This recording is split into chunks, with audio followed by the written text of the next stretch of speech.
Oh, hello again. Didn't notice you.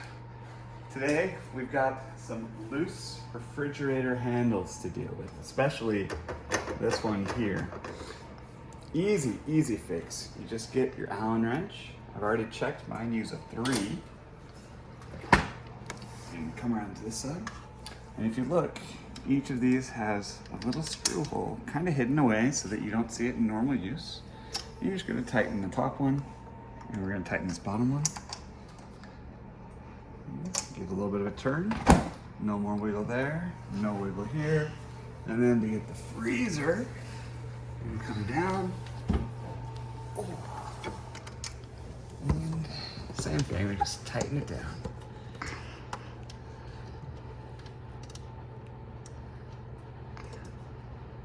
Okay, this side's done. So we're gonna move to the other side.